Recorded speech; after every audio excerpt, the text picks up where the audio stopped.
Hi folks, Mike Lindell here, inventor of MyPillow, and do I have an exciting new opportunity for you?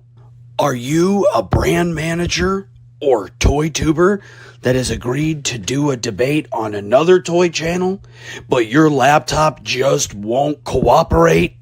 Then look no further than my wife's laptop. That's right, if you are in a tight spot, I will get you my wife's laptop. I don't care what she's doing. I don't care what's going on. I don't care what part of the country it is. Hell or high water, I'll get you that damn laptop for a nominal fee. Act now, and I'll even throw in one of my cross necklaces. Please do this. I'm in financial ruins.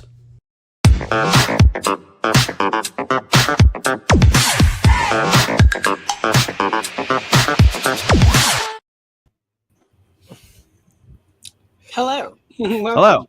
To Cavalcade. Thanks, Derek, for the commercial. That was helpful. Yeah, I came right back in when I was saying I'm in financial ruins. Yeah. Well, we all are sort of. We all collect toys. Yeah. Really quick, let's say hello to the chat, and then we will introduce our very special guest. We have Quip, the brand new guest host of Geek Dad Life. What's up? Interesting. That might come in handy later. Hello, Chris Plastic. Hello. Mint with Card. Welcome. Hello, Rolando. And we've got Kyle in the chat and on the screen. That's right. Redazzle, welcome. Hello. And then Dave's Dimensions. Who's bringing the chicken wings? I don't know. Somebody. All right. And on that note, hi, Kyle. Welcome. Hello. How are we doing? Thanks for having me. Hi, Kyle. Kyle, you smell an awful lot like flowers. Anyway, thank you. And none of us have ever actually met you even in this kind of venue before. So this is it's the first. For sure. The first time we're talking, but I recognize all of you guys from the chats and stuff and supporting. Yeah, I've taken many shots at Kyle. That's all good. All that hate mail, did you get it? Yeah, you wouldn't be the first. I just make fun of Kyle for Calico Critters.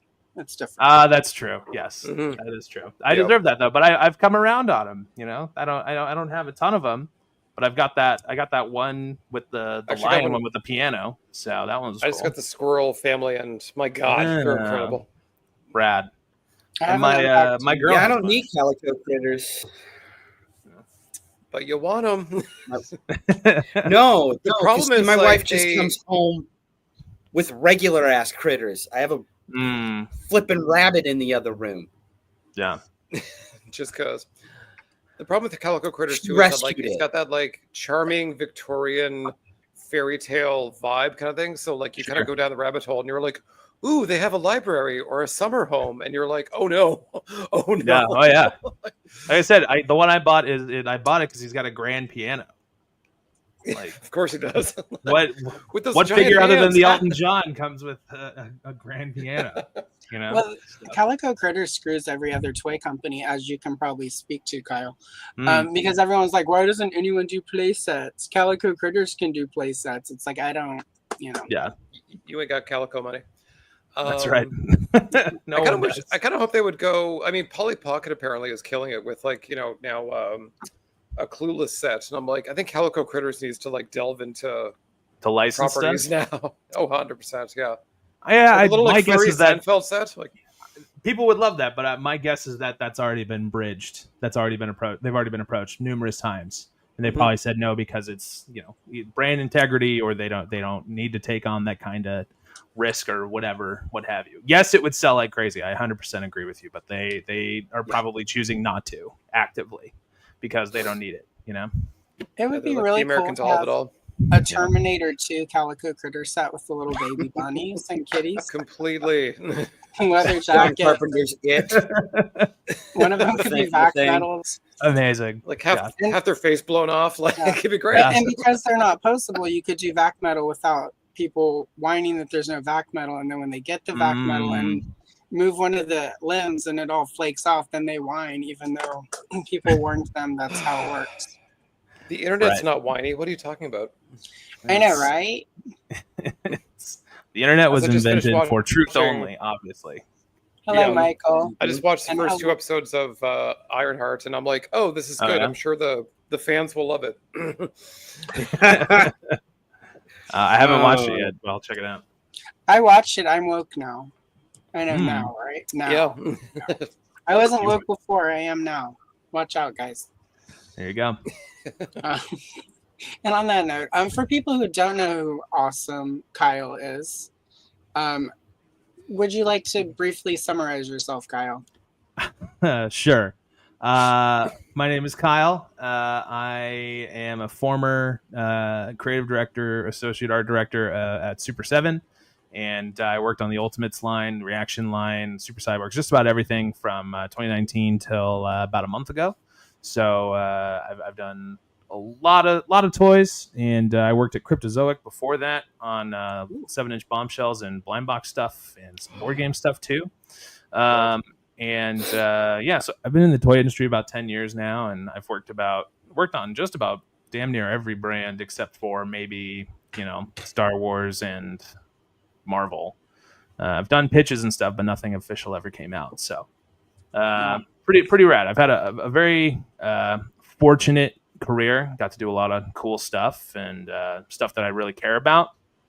Ninja Turtles, Power Rangers, Godzilla, and a lot of music stuff, which is I think what we're going to be talking about today. Because that's one of the things I'm very passionate about. That was one of the reasons I was like, we should do a music episode. It would be a good reason to ask Kyle to come on. Yeah, I'm honored to be included. Yeah. I'm stoked because unlike other toy tube channels, we don't do thumbnails with question marks in the why Scandal. not yet. Red Maybe. eyes. No. But why question mark? I know. And then Kathleen Kennedy somewhere, in the Yes. thumbnail.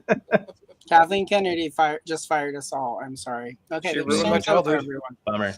I didn't have a was the job. How'd first she they fire fired. me? Well, She's just Kathleen days ago. Kennedy. She's that good. That's she how much fires everyone and ruin your childhood. Also, just got ruined. the mouse owns everything. I know. I realize that Everything, now, including me, apparently. and she Your was, in fact, the birthday clown that touched me. So I'm like, Kathleen, once again, ruining childhoods. Wow. Yeah, my childhood. Spoiler alert: Kathleen Kennedy is actually Susan, my stepmother. Oh, That makes sense. that tracks. But I liked her when I met her that time at the wine tasting, so that doesn't sound. She had a like wig on. That's why she was in disguise. Yeah, thank you, Chris Plastic. Chris in the chat trying to get us back on. No, it's just not going to happen. All right, so the point is the music thing, but there is lore regarding Kyle. There's a little bit, yeah. A little bit, and it does sort of. I did some investigation. I don't know if anyone knows this. I am the researcher for Toy Geeks, which is the podcast that Jay Gladfelter, and what's his name? Dan Larson, that guy. That they do. And so as part of research, I decided let's research this before we have Kyle, because you are responsible for one of my favorite toys I never got to buy because the internet hated it. Oh. Sexy Rat King. And when I mentioned that to you, you said you had some things you wanted to talk about. I decided because I'm on YouTube, because who isn't? Yeah. I figured let's do a proper reel so everyone can be up to date with the background and the lore of the Sexy Rat King. Mm-hmm. So we're gonna do it. So here we go. John, what the hell's going on with Super 7 TMNT Ultimates? But this whole thing was set up by a tease earlier in the week that we were going to get a Rat King. So we were excited because I think if there was one character left from, out of all the vintage characters, would you say, John, Rat King was one of the ones that people were most excited about? Yeah, absolutely.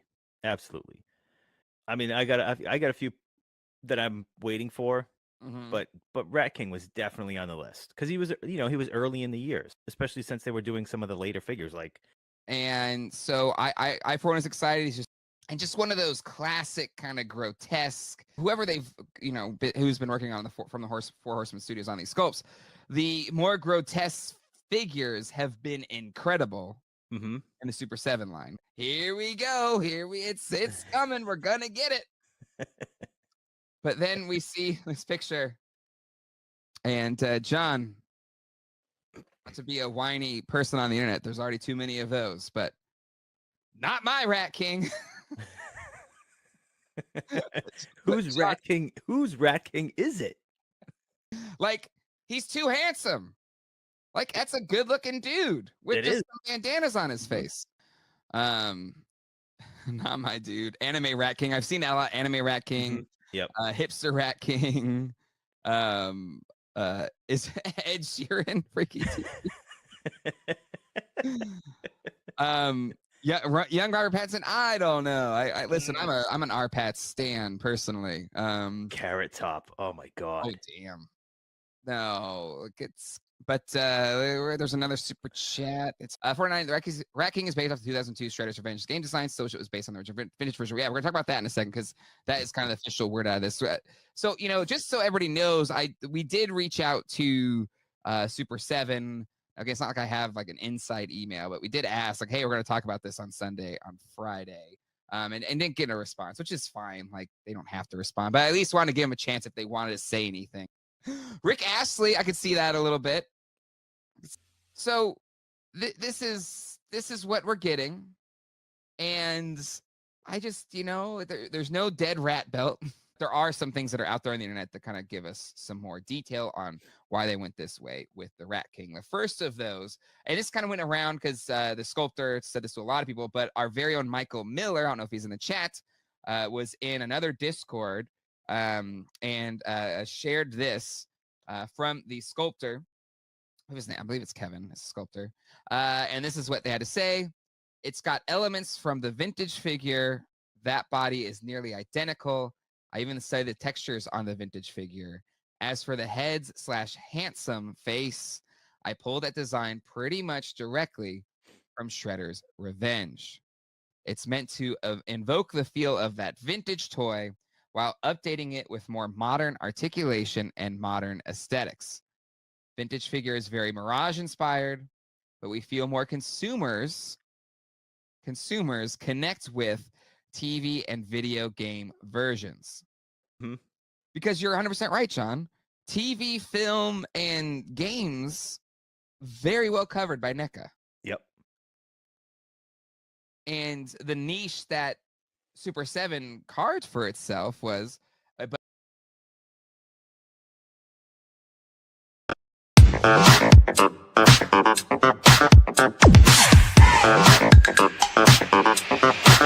I'm sexy and I know it.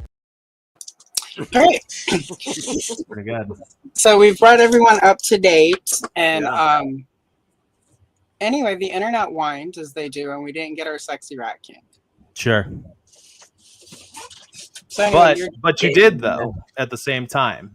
Well, Go back, retweak it, and I personally fought after the redesign to keep the original sexy head because it had become a meme of sorts. Became like this legend of people of toy design, and there's a little bit of like release the Snyderverse to this whole story, but oh my god, I don't really want to I didn't feel like rewarding that kind of behavior, but at the same time, like I agree. I think the one that did come out is better, and I had forgotten some of the choices that were made originally on that first one, like it's a little suspect now, but like the brown like underwear wraps is a little rough now that I think about it.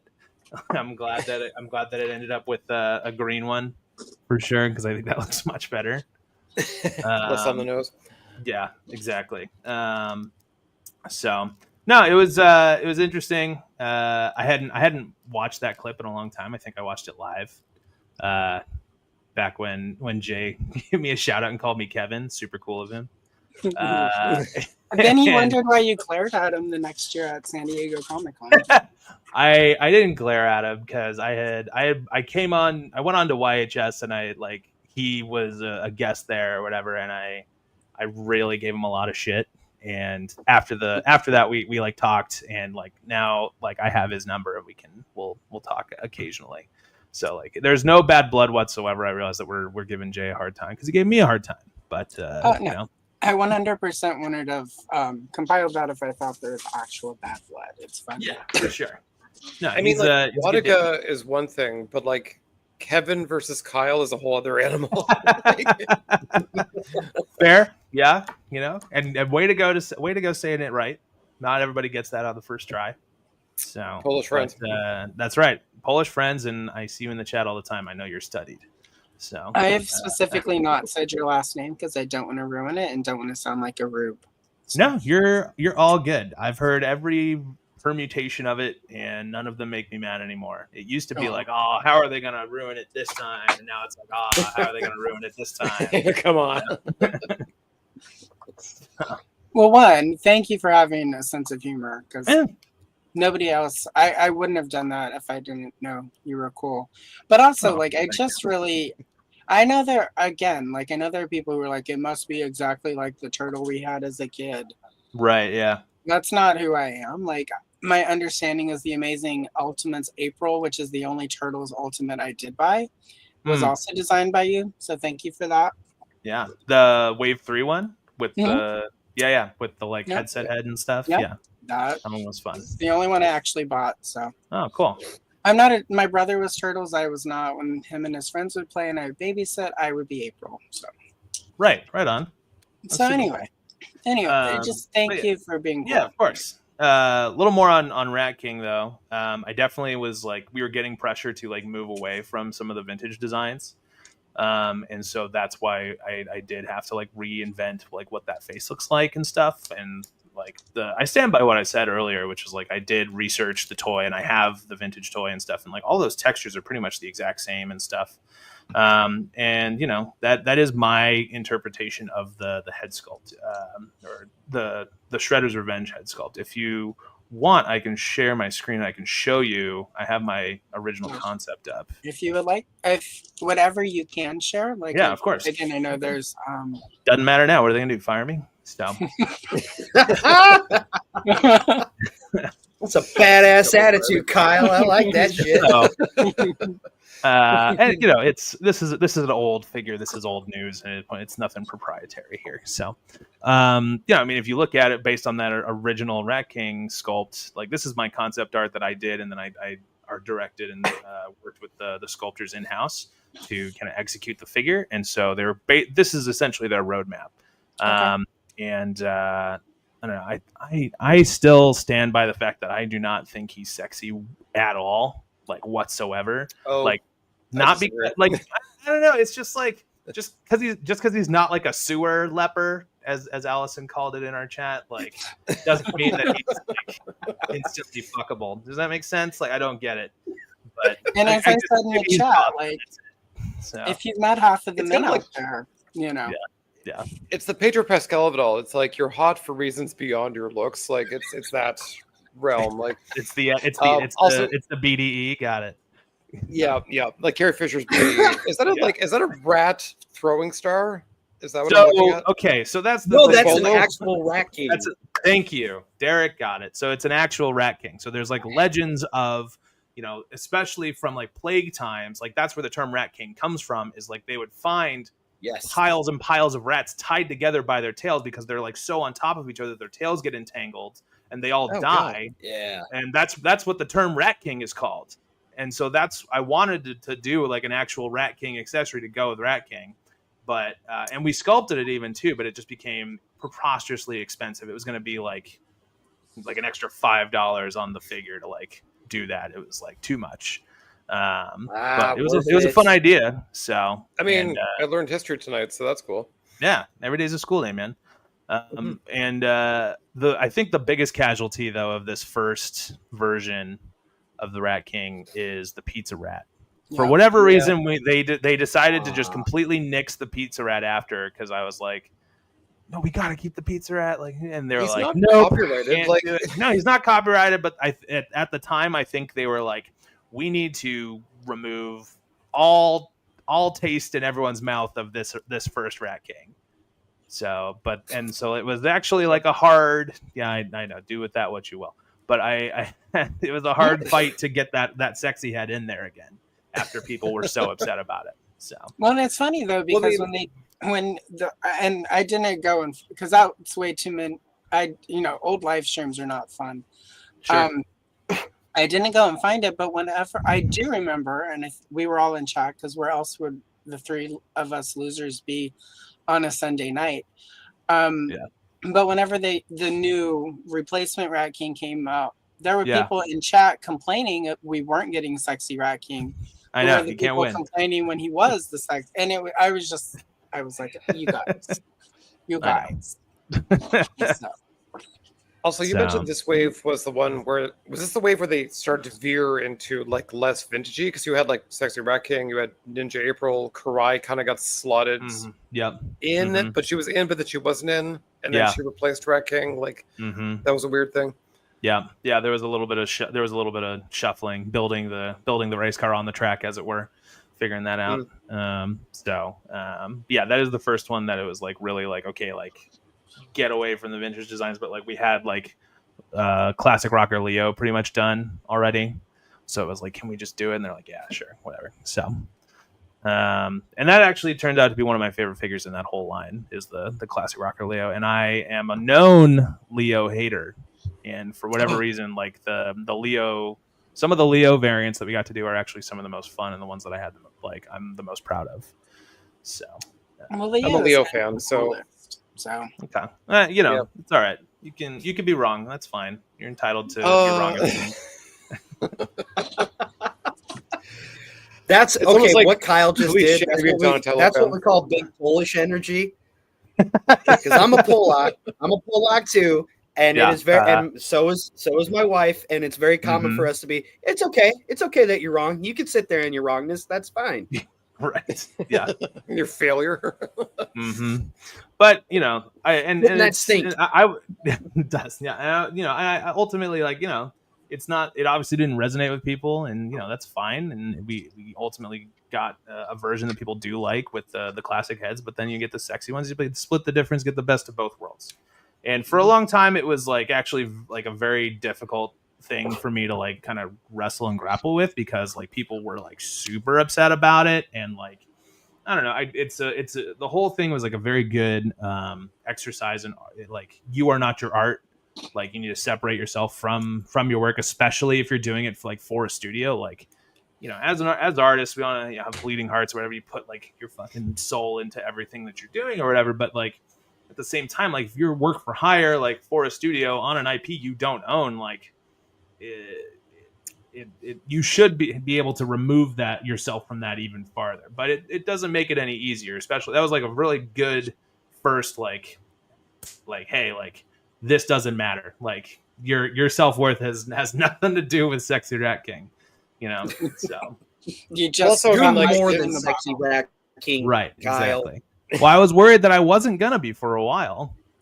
And like it truly took me a long time, and then with the figure and like people liked it again or whatever, and then it became a meme, and like Toy Farce I think did a good job of like satirizing it for me and like that kind of stuff, and it like kind of became like a badge of honor and like something like Sexy Rat King, like it's not a big deal, like, and it's kind of fun now because people recognize me for it. Come back around. Go for it. Yeah. And well, I mean, like were you starting to do like this, like sort of going on like like toy tubing streams before or after this? Was that like the flashpoint? It was before. I had been doing that for a while because I had been with the Enablers once a month since like 2021, I think. So, and I don't know when was that. That was like 22 or 23. I don't remember when Rat King came out. I don't either. I don't. It doesn't matter. I was on YouTube occasionally before, so but it definitely like catalyzed me to talk to Jay and be like, hey, like, I don't know, you can go watch, like Allison said, old live streams are not fun, but some of the old ones are fun where I like give Jay shit and be like, really, like you're gonna hit me with that like clickbait thumbnail, dude, like. Jay would never. Yeah, right. He sent me There's worse clickbaity tiles. He sent me a few for one of the Toy Geeks episodes. Yeah. And he was like, which one is better? And I'm like, well, they're all kind of clickbaity, but this is the one that's like the most taste. I mean, like, people watch his stuff. Like, I could learn a thing or two about clickbait if, that's what I wanted to do with my life. Sure.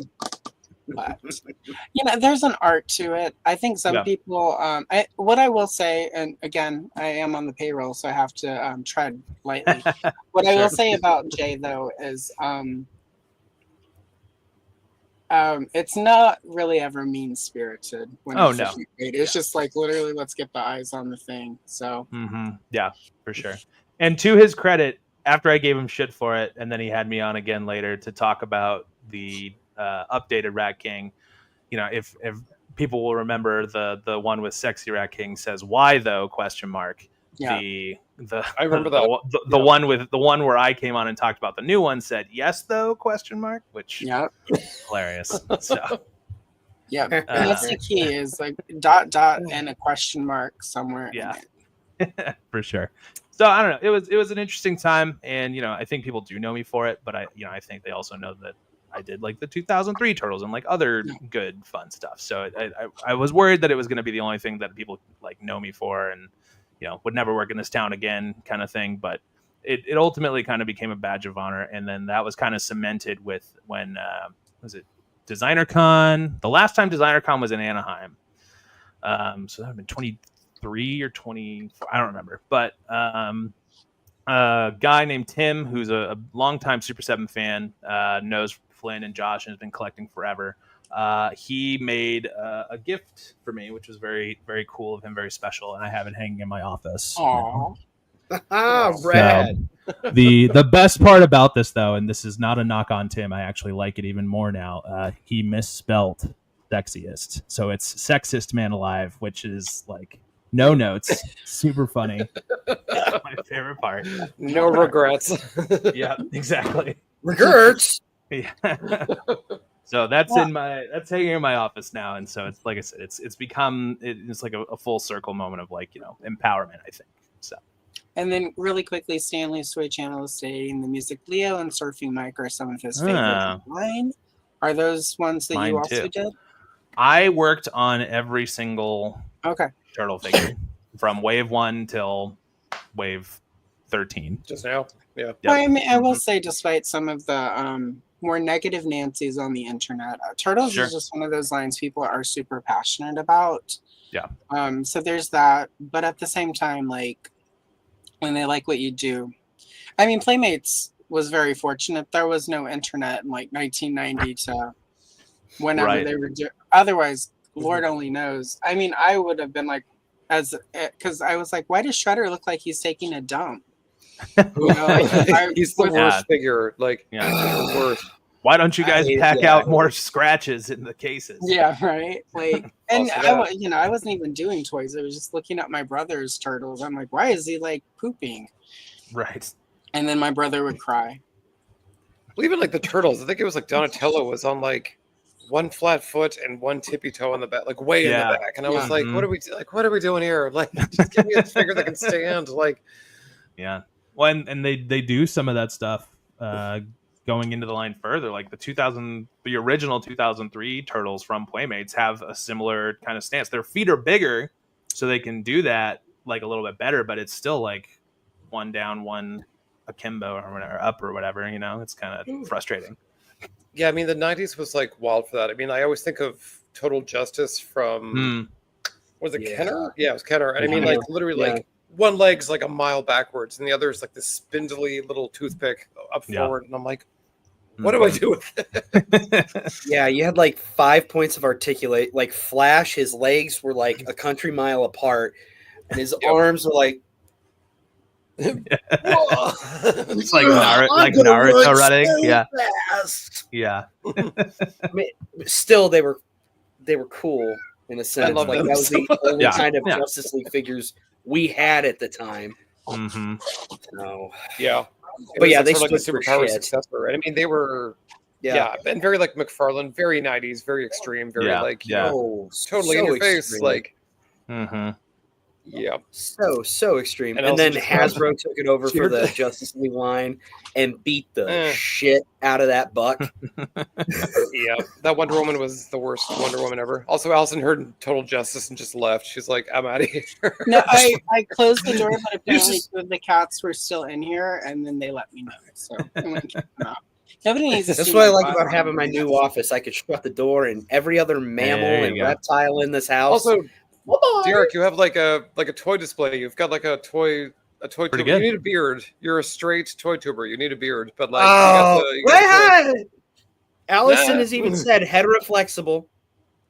Mm. Heteroflexible. It's true. Wait, didn't we flirt last episode? I forgot. It's I'm pretty certain we flirt all the time, sir. And Yeah, then my fair wife enough, but- talks about how hot you are. You know, I'm like, telling you, am I a throuple? the beard has done a lot it. of good for me. So I think I'm not a beard guy. Normally, I think it identifies me as a bear, whether I want it or not. So embrace it. Yeah, That's how it works. I'm into it. You probably also look much, much younger without the beard. So It is a little bit grayer, but you know, it's a trade off, right? Look old with beard, look young with quadruple chin. Can't have both. You know, There's also that. yeah. There's also like, you know, like pushing 50 where, you know, people at work suddenly respect me for no reason at all. Not competence, not, you know, dignity, none of that. There's just like, you're an old now, so therefore we fear you. And I'm like, yes. Perfect. you're old and Yeah, white. drink that It in. must be Way. important. All right. Soon you're gonna start saving money on dinners too. It's gonna be great. And movie Oh tickets. God, I can't wait. Go to my Denny's at 2 p.m. Can't wait. Hell yeah. The Yeah. first time you get that AARP thing in the mail, you're just like, how dare you? How You're like, dare you? damn. I'm the old one, so trust me. It's fine. It's fine. It's Anyway. fun. Hair flip. It comes for us all. It's fine. It's true. And the great thing about it is I've seen Star Wars before it got ruined by George Lucas in the special edition. Yeah. So actually I like all Star Wars, and that's a joke. Everyone who watches this knows that. I like the sequels and the prequels. There you go. Look at So Kathleen Kennedy and- got to you too. yeah. Well, here's the deal though. Every time I watch some video of a like Chode who's like, you must hate the woke Star Wars, it makes me love it more. Before you know it, I'm gonna be cosplaying as like DJ from like who was it, the Benicio del Toro play with his little cap and his little Oh, yeah. yeah. Oh, In shit, Last he Jedi. was. I'll start doing some deep I dives. forgot he did that movie. Yeah. Oh, yeah. I bet. Yeah. So How about that? but I'm a Taurus and I'm old and Gen X, and every time you tell me I'm not supposed to like something, and there's no way you can. It's Jaws 2 is the best Jaws movie. It's Why? true. Jaws 3, it's got Everybody- Lou Gossett Jr. and Leah Thompson. I just rewatched Jaws, the first one, Yeah. and I'm gonna say if not for Roy Scheider, and people getting eaten by a shark, it's so fucking tedious. Anyway, like, Yeah. why am I Yeah. watching these old white It is- men on a boat? Just eat them. Just eat them. And then Yeah, Jaws it's a 2, long movie. you know, it's like Jason on the water, like teenagers getting eaten by a shark. It's perfect. Yeah. Anyway, so any last thought about turtles before we don't bug Kyle with that anymore? Yeah, I mean, you guys asked me. I've talked about turtles my whole life at this point is what it feels like. So keep it coming. Well, no, because I don't collect turtles other than that April. Sure. And a few, I collect turtles of Grayskull, but those turtles can stand because they have regular feet. Yeah. Playmates. Anyway, Yeah, I think you have talked about turtles in Super 7 probably Yeah, too much at this stage. I have no problem doing so if people have more questions. So there's certain things I can and can't answer, you know, but at the same time, you know, I don't know them anything other than, you know, this career that I have. So yeah, right. no big deal. I mean, I don't hate Super 7 though. I'm not one of those people who get on the internet. They're the worst company. I own too many Super 7 reaction figures. So anyway. Yeah, same. Yeah, I feel you. Hello, Break-In. I wanted Break-In figures in 1984. Did we get them? No. You know who gave Boogaloo them? Shrimp? Super Oh 7. man, that's one of the first toys that I worked on at Super 7 that became real, because I joined in February 2019, and if you guys remember, Break-In was one of the exclusives at Comic-Con that same year. And my boss at the time went to China to go inspect the line and stuff, and this was April of 2019, and he calls me and he goes, "Hey, like, we need a broom accessory, like, ASAP." And I was like, "What?" And he goes, "Don't ask. It's like there's a scene in the movie, and he dances with the broom. The broom needs to stand. I need you to do a concept and like get it out like today." And I was like, "All right, sure." And so I did a full. I have it somewhere. I have a full turnaround of a broom, and I like did because anyone who has that set know it comes with the broom accessory that stands. And so I drew it that day, and then we sent that concept. The factory actually sculpted the broom and got it into the 2-pack. So the very first Super 7 figure that I worked on that was ever produced was the broom. Amazing. That's awesome. That's like, so badass. Are there parts of your job where like suddenly someone's like, "Hey, we need a broom"? Like you're literally just like having your morning coffee by the water cooler, talking about the office, and all of a sudden someone's like, all the time, "We need a broom tomorrow." Like you're like, "What is my life right now?" All the time, yeah. It's like it's Tuesday. It's like 10:30. Yeah. You're at the water cooler. Okay. Yeah. Or it's like, you're pulling a Tim Robinson, you filled the coffee up too much, you have to walk slow with it. Like, I need a broom. Well, it's like, okay, cool. What's right, like, let me get is there reference of the broom? Do you have pictures of the broom? You're like, it's a broom. Just draw it. Like, it's a broom, damn it. Cool. And then all the fans are like, "Oh my god, it's not even the right broom." No, they were stoked. Everybody was like, "Oh shit, it comes with the broom!" Like. But I think that's a good point too. The audience for say Turtles is not quite the same audience that like wants some Break-In action figures. So sure, yeah, I think that's too. The different. Venn diagram is like a wooden splinter, right? Yeah. Well, I mean that's sort of like not to get back on topic, but I mean like that's sort of like the music scene. I mean they don't have any of this. It's like and much similar to like very specific niche movies. There's not a huge market for action figures. It's not like Turtles where you're like everybody. I have a license. Everybody has a license. Like every person I know has a Turtles license. My grandma just got one last week, actually. Yeah, 100%. Like it's like her AARP. She's like, I got a Turtle license too. Like it came with a license. Yeah, that's pretty good. But I mean, like Break-In, you're like, look, if you're a fan, if you're a mega fan, this is it. And shut up about it. Yeah, you're pumped. Exactly, because it's you haven't gotten anything in 40 years at this point. So. And all we ever got was the movie. We didn't get toys. Yeah, exactly. And then they used to be good enough. Damn it. Yeah. Not no more. I never. No, I was that weird kid as a kid. I'm like, when we would go to Toys R Us, and I'd be like, I hope that there are Breaking dolls this week because I really need Lucinda Dickey, like in her little leotard. When Twin Peaks hit, I was a little too old for toys, but I literally every time we went to Toys R Us so my brother could get Turtles or some stupid shit, I would literally go to the Barbie aisle to see if somebody had finally given me a Laura Palmer doll, and I didn't care if it was Palmer Green or Dad Laura Palmer. I just wanted one. Thank God the internet wasn't a thing. Oh God, I remember wanting Teen Wolf toys so bad, movie and cartoon. I wanted Teen Wolf toys. Not the MTV series? Nah. I wanted, but I would accept a full size Styles. Doesn't matter why I want it. That's for me to pay for it. You to not find out. Exactly. Don't worry about it. What me and my wife do, that's our business. I discovered Crawl probably like late 80s, so like already too late. I never saw the movie, and I got the Marvel comic book, and I was like, this is incredible. This is the best movie ever. Liam Neeson's in it. Shut up. Yeah. And then like I sort of like was looking all these years for Crawl. I'm like, certainly someone, Remco, some jackass company that had flash in the pan had it, but no. Well, there wasn't even like a Mego label flap or something for that. Nope. There was a planned one, and it got canned. So bummer. Yeah, Amigo was. They had like some card art. Yeah, that was one of the movies I watched where I'm like, I need toys of this. Yeah. One of the movies I did want. Stormtrooper guys. Yeah, one of the ones I did want toys of, but I had never seen was The Sword and the Sorcerer. because our local dollar store had the coloring books for the movie, and it's like you got all 4 and it was the complete story, but it was slightly PG. It was like, and then when I finally got to watch The Sword and the Sorcerer, my mom walked in and she's like, "What are you watching?" And I'm like, some demon coming out of a thing, ripping like a heart out of that lady's boobie. Yeah, lots of boobs. And she just goes, lots of boobs.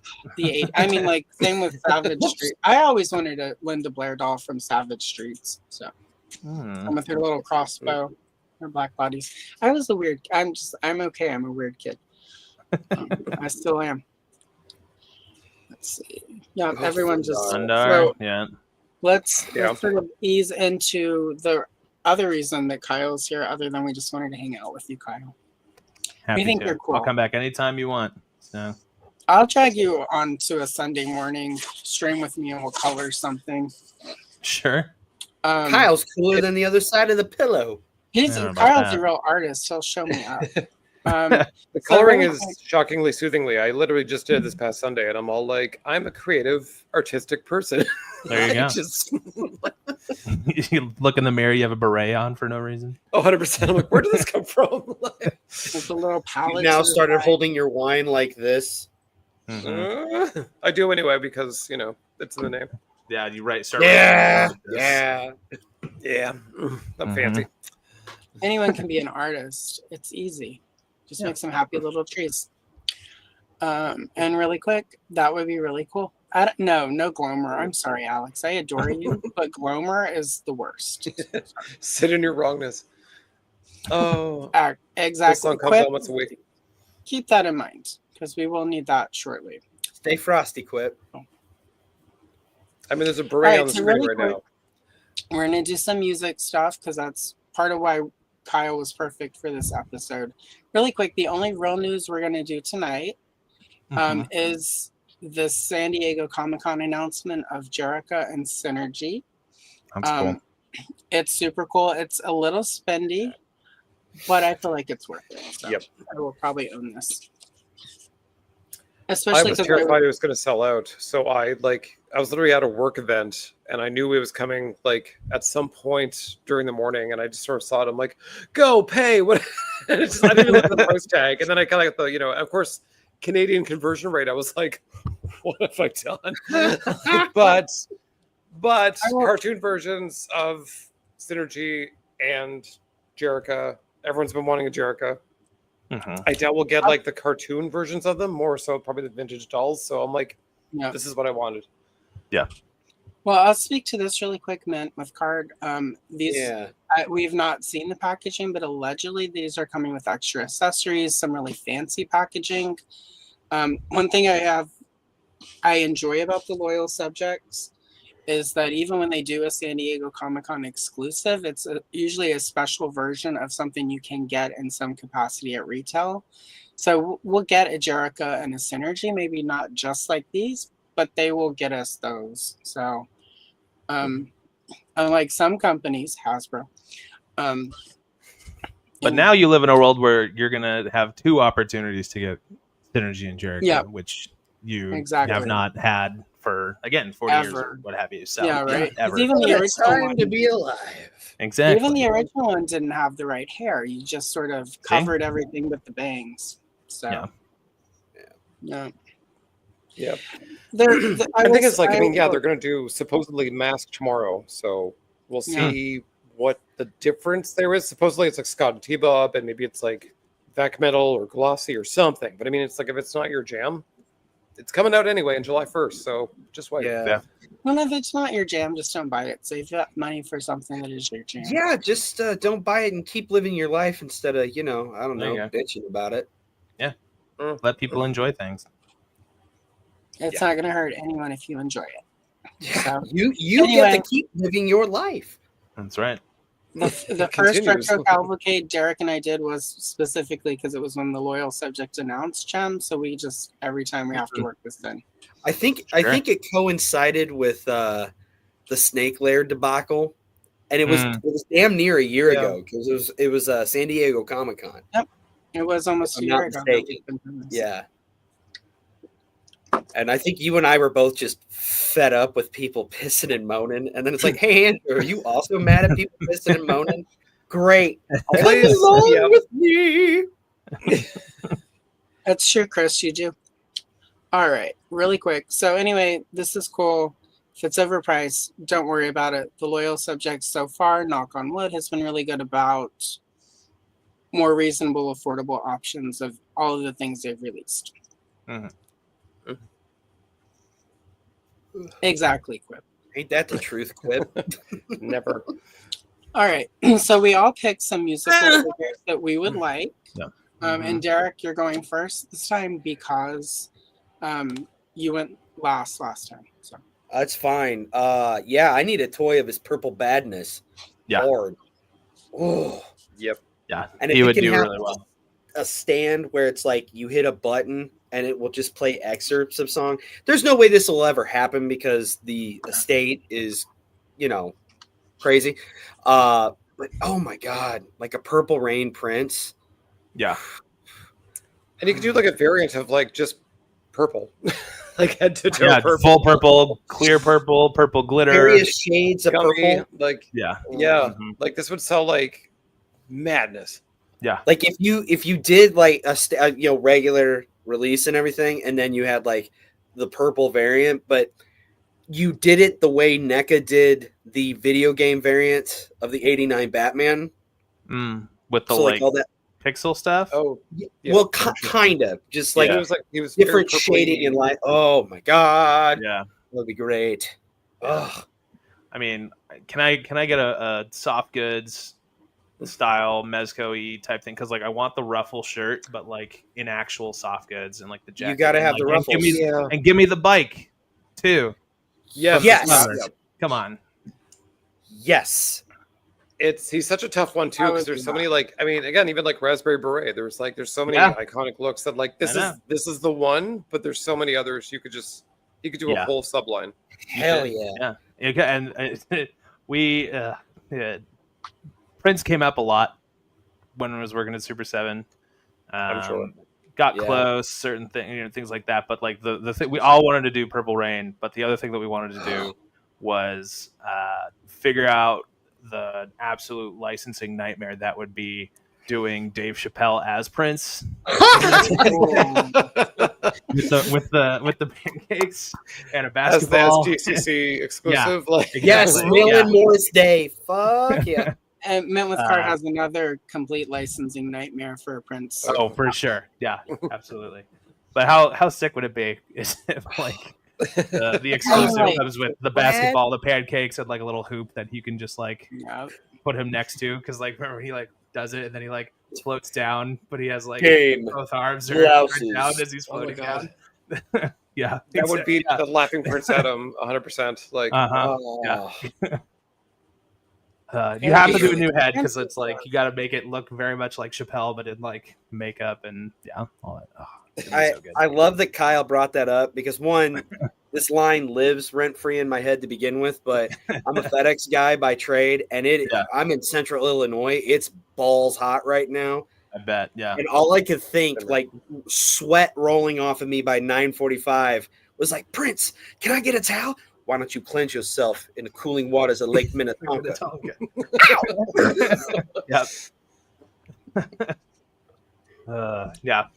That's the figure we really want. Everybody wants a Prince, but everyone wants a Chappelle Prince, obviously. I want both. I need both. You want some pancakes, bitches? Yeah. I feel like an entire Prince fashion doll line would not be unreasonable. I agree with you. I like Kyle's idea of Migo. Like Migo would be their figures are garbage, but the clothes are really nice. Like I think this would be like such a fun like I think this outfit specifically, I want the tactile and like play value of the play value of having an actual ruffled shirt. I think there's something to that. 100%. That's kind of like the Lando problem, where it's all like for a man who wears like blouses and capes, like it just plastic alone does not. Yeah, it doesn't convey it.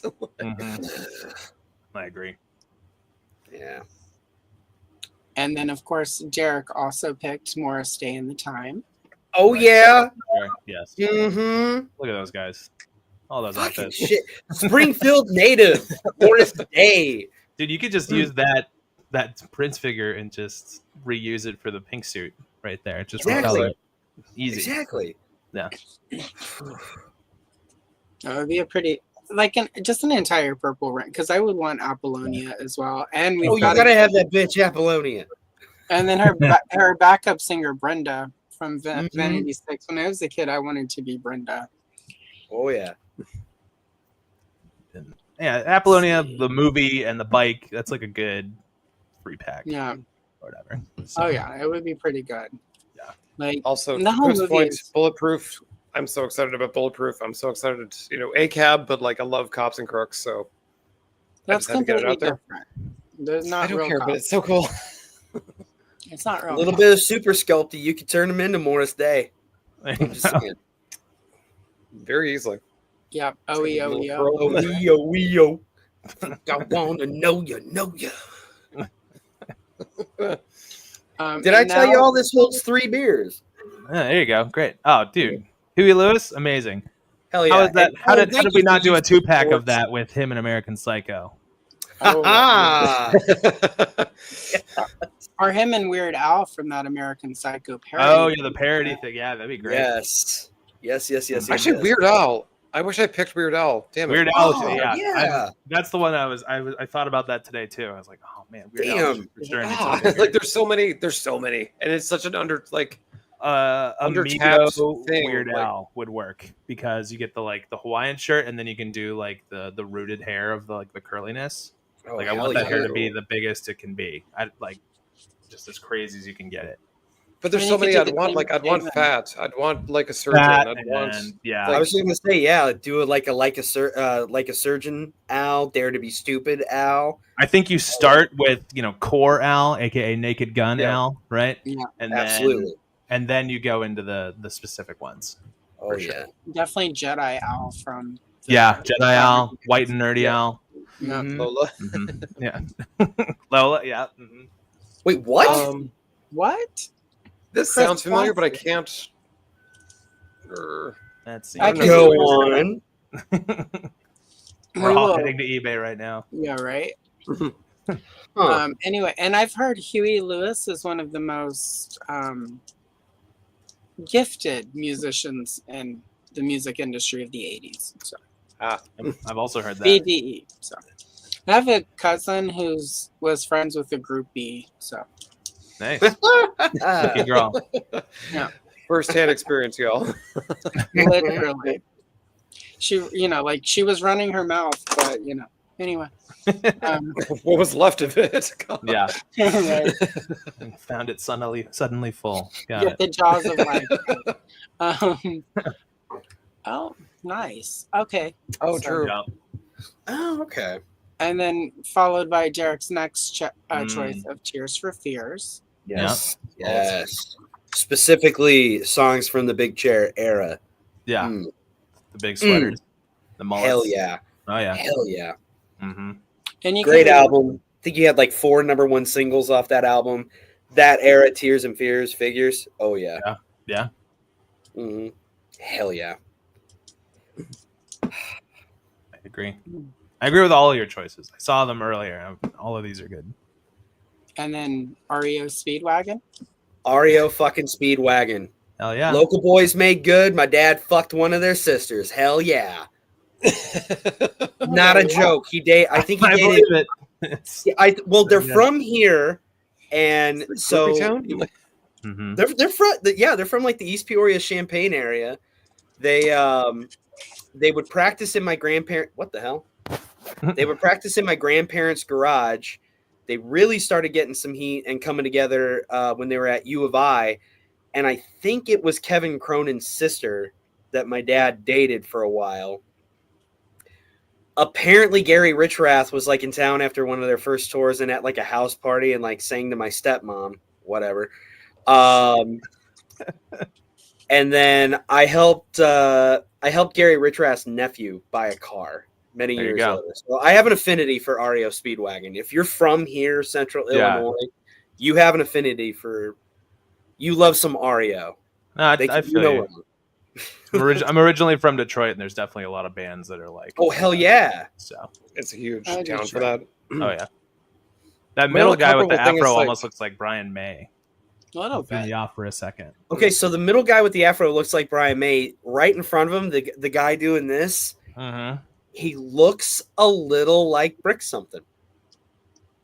How much beer have you had? Just 3. Not enough. Who's counting? No, he just looks a little like him, not a lot like him, a little. To the point that maybe Brick is a vampire because he doesn't age and looks great. That is a fact. That is a fact. I think he's like probably older than all of us, and he's like, "Oh, me, 25 and tight." And you're like, "Yeah." Brick may or may not be Dorian Gray. I found some old pictures of prospectors from the 1700s, and it looked just like Brick. It was the weirdest thing. Wow. I'm convinced there's a painting of Brick in an attic that looks like shit. Yeah. Probably. Real busted up. He looks great.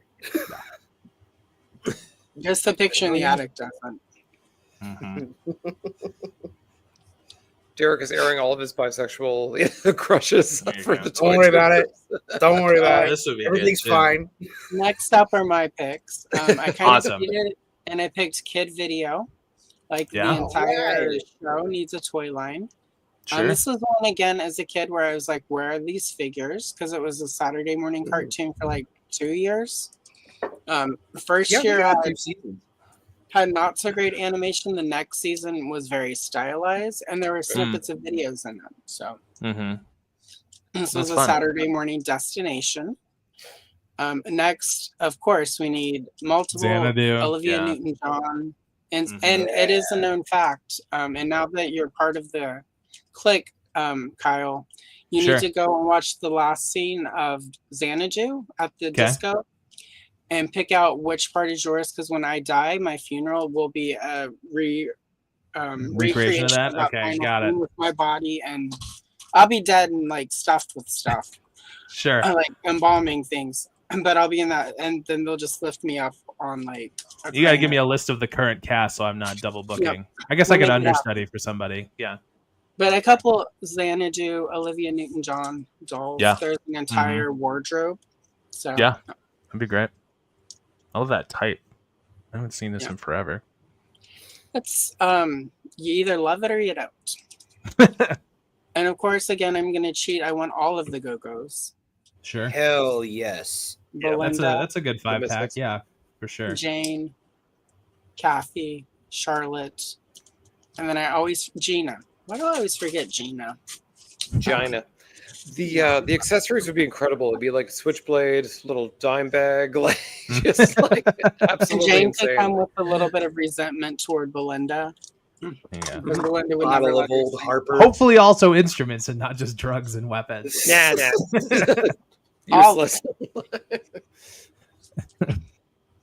No, they would be pretty. And then you could do the earlier punk versions of each of the characters, because the Go-Go's actually started out as a punk band that became new wave.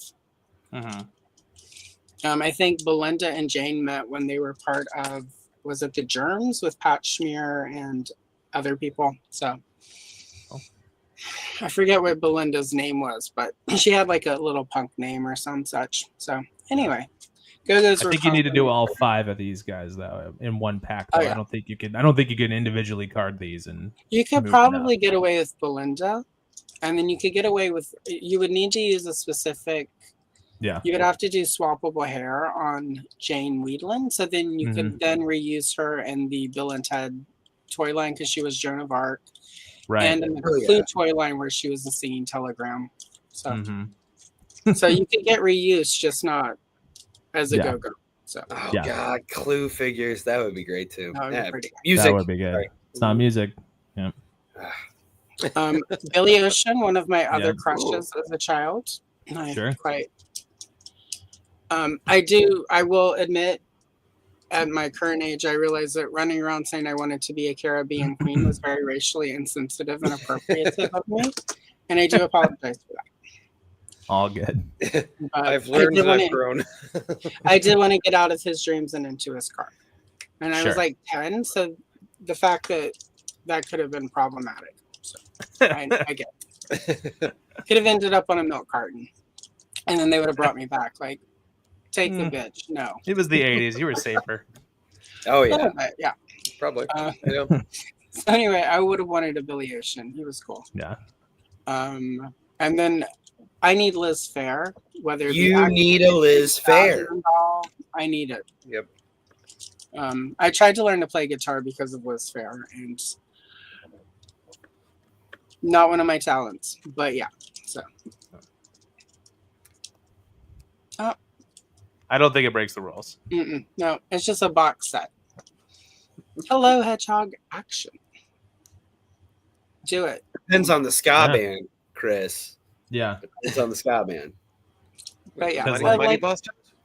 If you want to print money with toys, you make the Aquabats, and then just use the same body for all of them. I've had this theory that like Dave Matthews bands, like I know like sort of like younger Gen X and elder millennials had this weird like obsession with Dave Matthews Band, and I'm like, I didn't understand it, but I think you could make an action figure set of that and just make all the monies. Like it would sell. It was for the person it hits for. It would really hit. Yeah. And it would land absolutely no. I know no less than 20 people that would buy that box set. Yeah, I would not, but and I know I'm being conservative. So many people who would. Yeah. I remember Dozens like being trapped while very paralyzed, drunk in someone's like dorm room, and they just had like the first album on repeat for like 12 hours, and I was like, I'm gonna die in here. Did they say I'm gonna die listening to Under the Table and Dreaming on a loop. Great. I got one better. Carl number 4. I liked that Satellite song, and not the album on repeat, the song on repeat, singing it, staring into my eyes the whole time. And there's not enough Long Island iced tea in the world to make that okay. No. I think that was my problem. Long Island iced tea. Yep. It's not enough. I mean, I just needed to make that palatable. That happened in Chicago, by the way.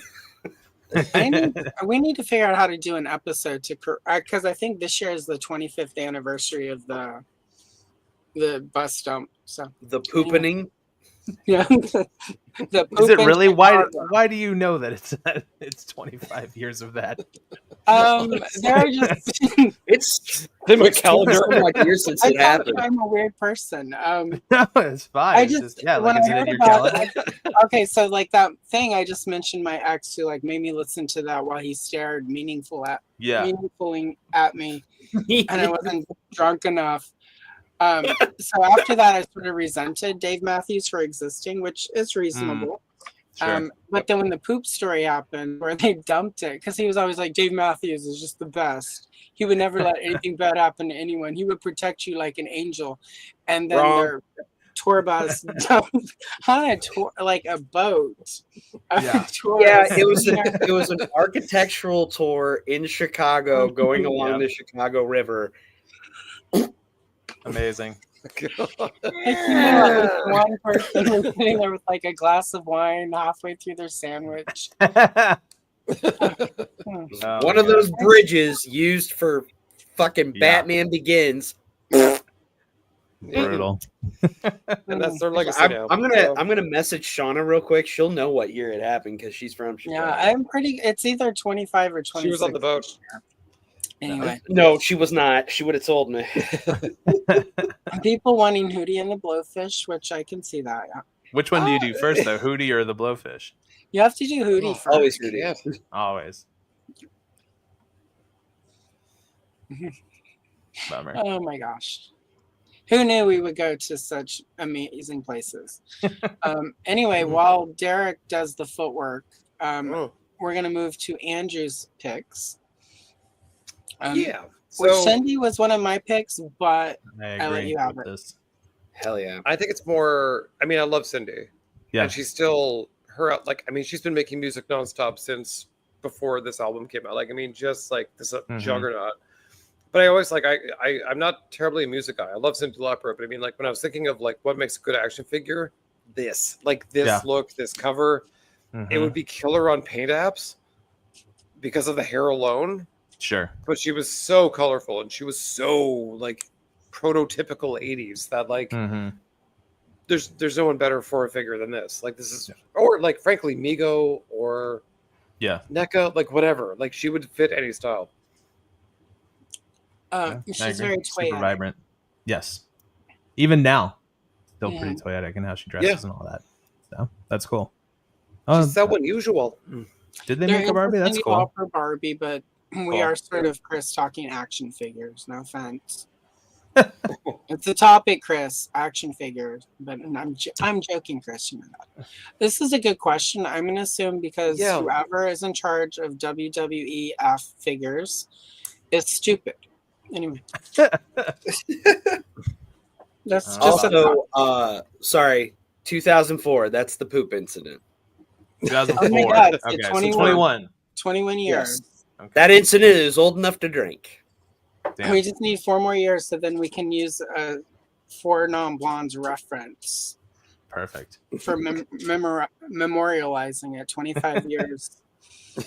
Anyway, poop incident. 4 non-blondes, honorable mention if it's not on Andrew's list. It's not. It should be. It's not. No.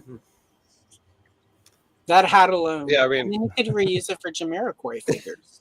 Right. Yeah, you're right. Oh God, there is a Jamiroquai figure though. Yeah, SH Figure Arts did one. SH Figure Arts Bandai. Oh, that's right. I remember within like the last 2 years. Yeah, and I almost got it, but I'm like, it was just that at that time, I'm like, can I spend $100 on a Jamiroquai figure? No. I bought it for my friend who named his truck Jamiroquai for whatever reason because he just loves that band, and so I bought it for him, and it comes with a couch, which is cool, but it's like it's a papercraft couch. You have to like fold it yourself. It's a bitch and a half to do. It took us like 2 hours to figure it out. It was not not user friendly. Just a 3D printed couch, like no. Yeah, I mean currently like I'm building Janine Melnis's office for my like Mondo Real Ghostbusters figures, and she's like a year off, but I'm like I must get the office just right. You got to get it right, yeah. Next, Andrew. This is the same. Like I mean. She makes a striking figure. It's one of those things you see her from across the room, and you're like, Annie, like you just know immediately. Get her in a androgynous suit, neon orange hair, she's and girl red lips, and you're like, good. Yeah, and she comes up on my phone a lot. Shocking. I think my phone knows me. Well, this was just like, I mean, I think I'm the only one who was alive when the song Sweet Dreams Are Made of This hit here in the US, and like it was huge, like because it was just iconic, like literally we overuse that word, but it's like as soon as it hit, you were just whether you were watching MTV because your cable was good, or you were me and it's Friday night videos. You just as soon as she came on, it's just was staring right into your soul with those eyes and the orange hair, and like even the Cyndi Lauper was doing the hair, it was like different, like it just it was like Bowie but not Bowie, like it's just hard to explain if you weren't. And it sounded like nothing else like at the time, really. Like especially Sweet Dreams. I mean, like, and of course did like Walking on Broken Glass and all that stuff, but I mean like it's undeniable. Like as soon as her song started, you were like, I know who this is. This is who it is. Yeah, for sure. Who was her husband in the Eurythmics? David.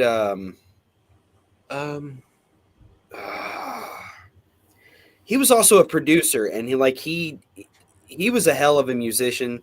Like the sounds of the Eurythmics and what have you. Like a lot of that. I mean, obviously she sang it and was insane, but like the musical sounds of it. Stuff that's him. Like those two together. Oh. Yeah, Dave Stewart. He was married to. That's his name. Thank you. Yeah, he was married to one of the girls from Bananarama, who went on with Marcella Detroit to create Shakespeare Sisters. So the creepy girl and Shakespeare Sisters. Yeah. Oh, Shakespeare Sisters. Deep cut, huh?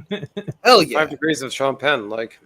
Well, like he did like a lot of producing and stuff for like Tom Petty and the Heartbreakers during the for lack of a better term, Don't Come Around Here No More kind of era. So around in 85. So like, I mean, between him and like Annie's vocals, like just some badass music at that point in time. But also the style. I mean, the androgyny. I mean, like Bowie certainly, like I would say, one of the ones to really kick it off. Even like Kiss with the makeup. There was like a lot of that like sort of swirling. But for like women didn't get to play in that sandbox too much. It was usually a dude thing, like Bowie, Kiss, Adam Ant. You could even argue Flock of Seagulls, but like Annie Lennox was about the only gal that was really leaning into the androgyny of it all. Like it was mostly a dude's game, for lack of better phrasing. Yeah, even like Boy George was like, we'll say he's sort of like a little perfect, but still like but Annie was very like. It was a full whiplash because most of them were like playing with makeup, playing with dresses, playing with whatever, and she's like, I'm wearing like a hot power suit that lesbians will love. Well, also though, it's really worth noting is when David Bowie did it, like it was like he would go and talk about it. Like at that point, he had a career, so you knew that this was a thing he was doing. Yeah. Of course, Boy George, it was a big thing when Annie hit. We didn't know what the hell she was doing. Like. Yeah, and there were people who thought, like, is this a man doing like some sort of weird finger quote weird drag? Is it like a lesbian? Like it just, and they didn't actually come to think of it. I think she was the only gal that was doing it, really, because you think of most of the female acts at the time, they really leaned into like the glammy femme of it all, like the hair was crimped or shirts off the shoulder or what have you. You know, not to. Kind of shit talk, any of the gals at the time, but like most of your female acts at the time leaned into the feminine angle. Annie Lennox was really the only gal I can think of that was going androgynous the way Bowie and Boy George and so many others. Well, it was built into the music too. Like it also wasn't just like, oh, this will look really cool in a video. It was like the music actually was reflective of the whole attitude. Like, and so I don't know. Like it was a big deal. And there's, like the video for Sweet Dreams, there's the cow. Why is there a cow? We don't know. Who cares? Shut up. Right. Actually, I remember listening to it while playing Donkey Kong in an arcade.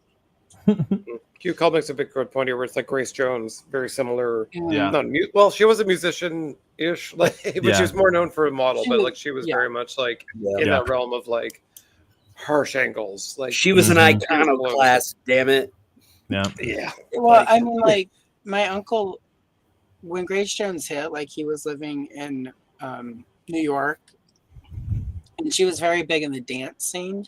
She didn't necessarily translate to sort of the rest of pop culture the way Annie Lennox did. So Grace Jones did hit. She just, unless you were a part of the urban dance and fashion that was going on in the 80s. Or like the New York scene. Like, and again, like, I mean, she was, the Christmas special with PB Herman. I mean, she was incredible in that. Yeah, I mean, for a lot of people, they didn't know who she was until the Conan the Destroyer. And then all of a sudden, like, oh, who is this? Yeah. And my uncle was just like, I told you bitches who this was. Like, she's fabulous. Well, those are my favorite bit of trivia is that, like, I think it was, I forget it was Chris Claremont. When he created Rogue, he wanted her to look like Grace Jones. Yeah. But I want to say Dave Cockrum or whichever their artist was at the time, but he didn't know who Grace Jones was. So we just made Rogue, and it's like, we could have had Grace Jones. I think that was the Cockrum era. I think. Probably. Yeah. All right. Next up, Andrew. Oh, I should have worn my Dolly Parton shirt. Obviously. I should my boobs. This is another one. It's like I always think of toy, and I think of like, I mean, I'm literally going to a party like later, like this week, called like Night of $1,000, where it's just a bunch of drag queens, and sometimes Dolly Parton herself just sort of show up, and she always loses the drag show. Like that's she legendarily goes to drag shows and she loses. They're like, "You're a crappy Dolly, get off stage," and she's like, "But I'm Dolly." But I couldn't even begin to tell you like what anything. Like Dolly's just incredible. It's funny that's Quip's comment because I'm looking at my Elvira right now. She's right across from me. I'm like, dude, just use that buck and get a different head. Some I know buffalo that. hell yeah. I know that Blaine over there is a huge Dolly fan and would kill to do Dolly, and obviously he's a huge Elvira fan too. So I'd be able to do both of them would be a crazy thing for him. That's I will like say dream though, come true and stuff. Kyle will correct me if I'm wrong because obviously way more knowledgeable than I. But I'm going to assume part of the licensing with Elvira includes the molds are probably specific for Elvira toys, because a lot of times that is how the licensing works, where you can't necessarily for certain celebrities cross the streams, if you will. Sometimes I'm not sure how it works specifically for Elvira. I don't like she's a brilliant, savvy businesswoman, but I don't think that she would have the knowledge to put something into that kind of a contract, if that makes any sense. You know, True. But like usually when people do that, usually when people do that, it's because they don't want stuff made of themselves. Like Jack Nicholson is famous for like writing stuff in his contract of like don't do molds of whatever, like this kind of stuff, so that he like doesn't get made. I don't. It's not that she doesn't know. I also think she doesn't truthfully care either. Probably not. In a way.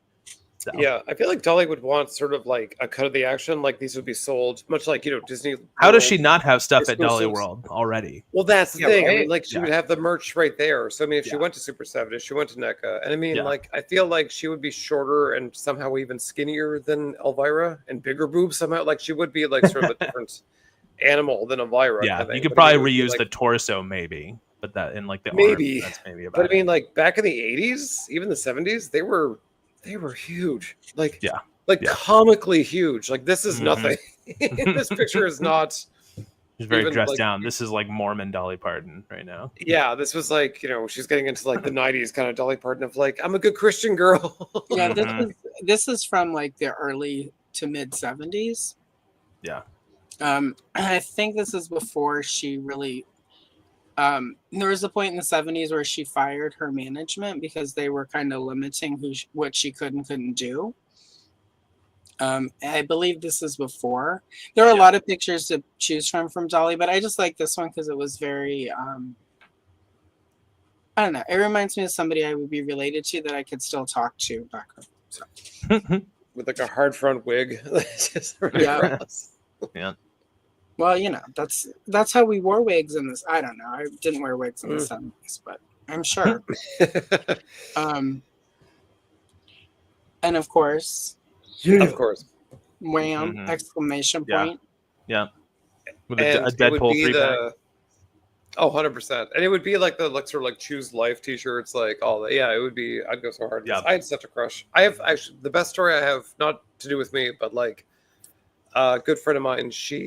She was like a mega fan of George Michael from Wham right up until his death kind of thing. But it's like when he came out, she was so betrayed that she like ran home and dramatically like grabbed the poster off the wall and ripped it off and full like of course Ariel Little Mermaid like slammed on the bed crying. And I was like, this is my favorite story ever. Like, this is such teenage angst. I can't even wrap my head around it.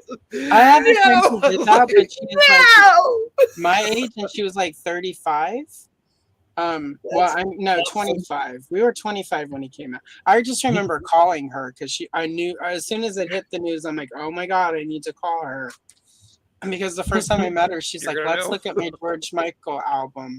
And she literally had like 6 photo albums from like the time of the 80s with all of her clippings, pictures from when she would sneak her camera and when she goes see him, like in their little Instamatic. We were worried about her. So. Yeah. I remember being like a child, like an 8-year-old looking at like Wham, being like, oh man. like did you all not know? Yeah, I mean like I think I was in high school when that happened and I was just like, all right, I see it. The first time I saw I always see that people were shocked.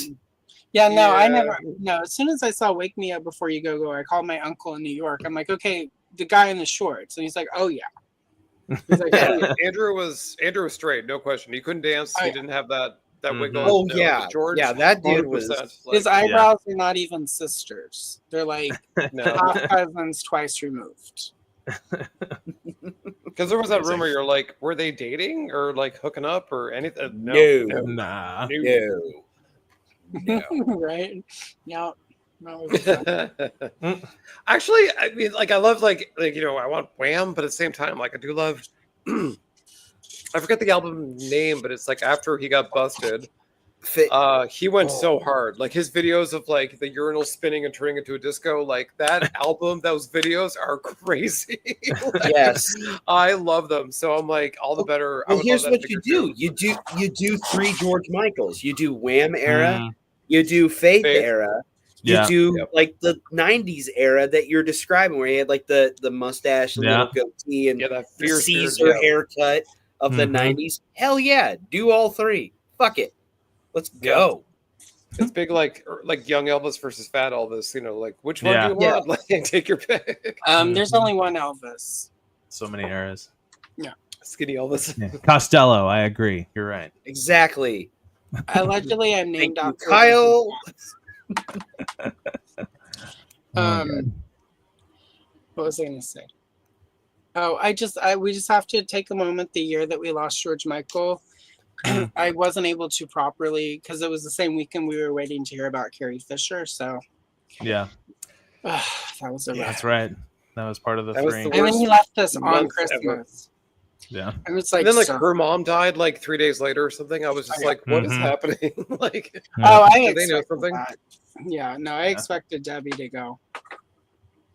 Anyway, all right, and now we are to Derek's last choice. No, Angie's last choice, which is Prince again. So I'd also pick Prince. So we've covered it. So we're good. Great. These are my honorable mentions, right? Yep. Yeah. Okay. So these are the ones that I picked that are honorable mentions, and I chose a theme of all females because of the channel that I'm on and the people that I'm with. So you gotta play to your audience, right? And you're better than Todd McFarlane? Yeah, not by much. So don't say that. Sir. Well, thank you. For those who are not familiar with some of these with these ladies, I will go in order here. Top left, that is Castle Rat. They are a fantasy doom metal band from New York who I've done some tour poster stuff with for them. They're just coming out. But that woman in the red hair is called the Rat Queen, and she dresses up in like a chainmail bikini and sings about doom. It's the best. Very high energy, high theatricality of that Rat Reaper behind her. Fights her mid-show, and she dies and comes back to life, and there's a lot of like theater to it, which is really cool. Then below that is Alyssa White Ghouls, who is the lead singer of Arch Enemy and has been for a long time, and she's got like a lot of these kinds of outfits. This is a great choice, Allison, for the photo. A lot of these kinds of outfits where she just looks like a Power Ranger, and she's had this blue hair forever. So I think, like sort of to Andrew's point, very toyetic with the colors and stuff, and just a lot of very stage xenomorph. energy for sure. Yeah, xenomorph a little bit in there. And then the Nun there is from a new band called Dogma, where every member dresses up as a heavy metal sex nun like this, and her name is Lilith. They do a cover of Madonna's Like a Prayer. That's very good. Probably my favorite version of that song, even though Madonna obviously can't be beaten. But if I'm going to listen to that song, I'm probably going to choose the Dogma version. And then obviously you got Joan Jett, Lita Ford. Don't have to explain who those guys are.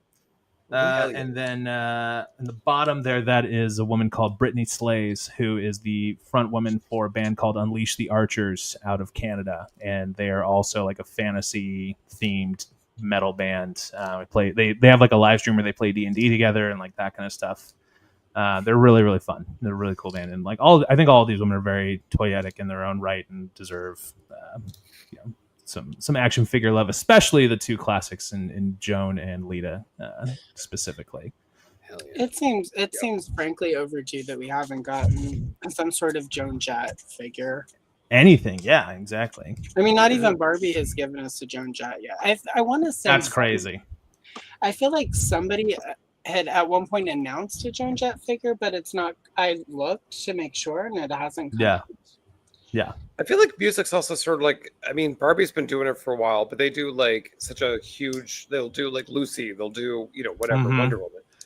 But I mean, music specifically, especially say with like Reaction or NECA or who were like whatever, but it's like it's so new because people weren't sure if music fans were actually going to be interested in this. But I mean, now that the doors blew off, you're like, whoa, there's actually a lot you can do. So it's something where like, I mean, Super 7 announced Blondie a few weeks ago, and I'm like, Blondie.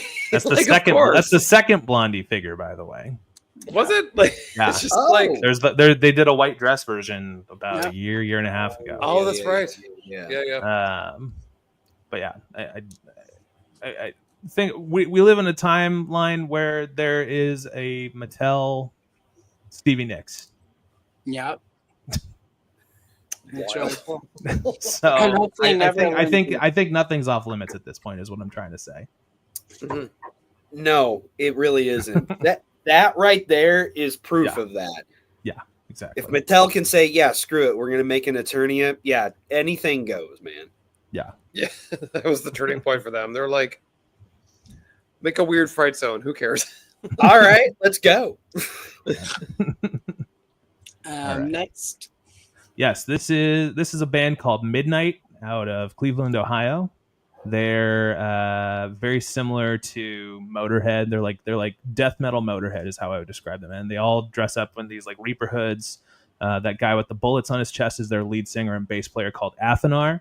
Super nice guy. And I think they're super toyetic. They all wear this leather and studs and chains and bullets, and they on stage very frequently light their guitars on fire and then play them and that kind of stuff. I think there's a lot of fun to be had there. I'm just like, you listen to such much more cooler music than I do, Kyle. I don't know about that. Oh, I'm pretty sure. Definitely more than me. I'm feeling very basic bitch, and that's fine. No, you're all good. This was cool because I'm a fan of the artist. So, but anyway. Yeah. So this was a cool one. This one we had discussed doing at Super 7. They still might do it, or who knows. But this is the album art for Hell Awaits from Slayer, drawn by none other than John Gerard Mobius of comic book fame. So how cool would it be to do like a Mobius demon Slayer figure, and it's interesting that Allison found this art because the how it's featured in the actual album, they're like super blown out and like kind of in the background. They're actually kind of difficult to see in like the orange sea of like fire and blood that's on the actual album cover. So good pull. Yeah, good pull. This is awesome. Well, I found I think the actual comic from any Mobius that's great figure. There should be a Mobius figure. Yeah, any Mobius figure is going to sell. Yeah, exactly. Oh yeah. Well, just his art in general is very toyetic. Like there's so many really cool sci-fi concepts that. Yeah. I think there's a again, every day's a school day. There's like a cool like thing to discover here. I feel like most people don't know that Mobius did that art. Yeah. Yeah, I had no clue that this. I mean, like, this isn't some of his art I was familiar with. So it was cool. And then I saw the album art, and I'm like, and then I dug, and then I found the full sort of. It looks like a really amazing 2-page spread that it's from. I still cropped it so we could get to the figures from the actual poster. I mean, the album art, but. Yeah. Anyway, it was a fun little adventure. Also, like what year was this? No, what year was Hell Awaits? Hell Awaits was I don't know when the art is from, but Hell Awaits is I think in the 90s. Is it about 92 to 94 somewhere in there? Sorry, 1985. What am I saying? Oh, yeah. 85. Fuck, 85 is when Hell Awaits came out. I was super off too. Damn, yeah, 85. So prime Mobius time. yeah, for sure. I have the Alien adoption with some of an Alien adaptation with some of his art. Oh, that's cool. Yeah. Ooh. I met him and I didn't realize that I met him at one point. Because he worked on in like 2007, 2008. He worked on the Halo graphic novel, is what it was called. And it was like a compendium. It was a compendium of like 4 or 5 stories that were all Halo. It's got this beautiful painted cover of Master Chief on the front firing his guns or whatever. And like, for whatever reason, my friend brought me there, and I was like, yeah, I'll go along. Yeah, I guess I'll get one too. And because it had every artist who worked on the compendium, like every artist who drew every story, and like I said, there's like 4 or 5 of them, and we're just like going down the line, and I have this like old French guy like sign mine first, and then every other artist who was signing the graphic novel after him like drew stuff like pointing to his signature, like holy shit, that's my. And I was like, what? Like, who is, like, they're all freaking out that like I got Mobius to sign it first, and like that they like, it affected their signatures. It was only like 10, like maybe like I don't know, like a few months to like a year and a half after that I like realized like who that was and like who I met. I was like, holy shit. And like, it's crazy because I think he died not too far after that. So yeah, you but also like so you kind of discovered like, Mobius a little late, yeah? Yeah. Oh yeah, super late. Okay. Yeah.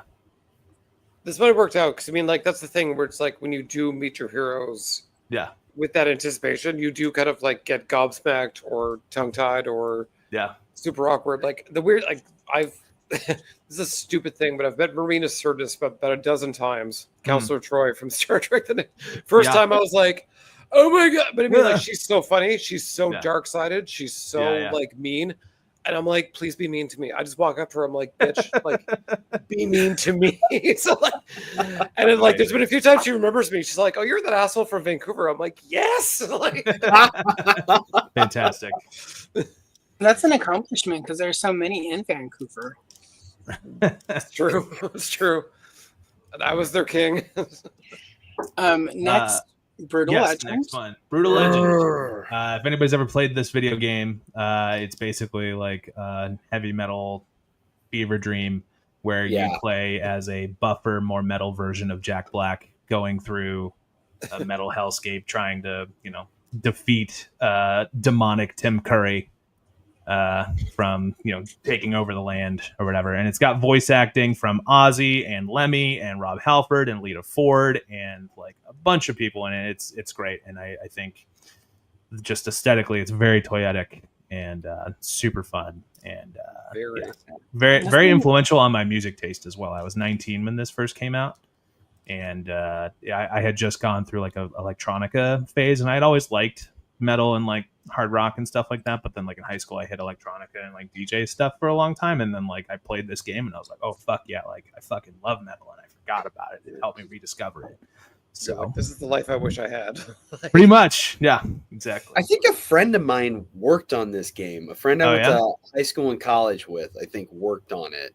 It's so good. I hope they make I was actually her prom date her senior year. Nice. But yeah, I think this was like one of her first gigs out of college. We both went to Bradley in Peoria, and she was one of the first classes to kind of go through the gaming program that they ended up developing at Bradley. And so we were a lot of us that went to high school with her and went to Bradley with her were very excited for her. And plus, I mean, it was Jack Black voicing a like metal hero. Yeah. So I mean, like, this was like Jack Black, metal, and like a friend of ours working on it. It was cool. Quite the cross section of awesome when this came out. Hell yeah, that's super fun. I mean, this is not my circle, but I'm shocked there aren't toys of this, and I'm shocked this isn't. I don't know how there weren't. Like this point, there's like statues of stuff, like but like big like collector's edition-y type statue stuff. I was gonna say, didn't they do like statues and maquettes? But no action figures, which is crazy to me. So that is especially weird. Based on when it came out, because at that point there was that big push in the mainstream toy industry. I think Super 7 was probably boutique still then.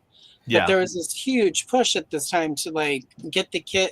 We got to get the kids with the video games, right? But so like you have like Mass Effect and Dragon Age figures, even though like those kind of two franchises, while they're both very good, they're like not kind of created equal. Like Mass Effect makes sense, but not Dragon Age at all. Even though I love Dragon Age too. And I don't know. To me, this game was huge and it sold a ton. If you go look at the research of like how much it did, but like nothing, which is just crazy.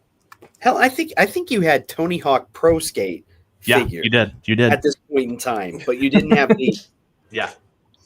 Wild. That said, I mean, if you did get figures at the time, they would have been crappy. Oh yeah, and they would have. Oh, they're horrible. 5-10 years ago by now. Like it would have been great. Everyone was going to the old NECA factory where the figure would fall apart out of the tray. Yep. So, Oh my god! Looking at you, Pacific Rim figures. Yeah. Yeah. All right. I So bought it's kind a of thing NECA. where you're kind of spared. Because I mean, earlier in the chat, someone said like, "Oh, I want Thundar figures."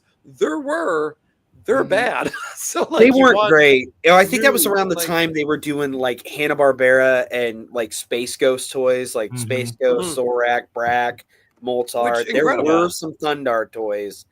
Yeah, and They Anything weren't else? not great. have. Yeah.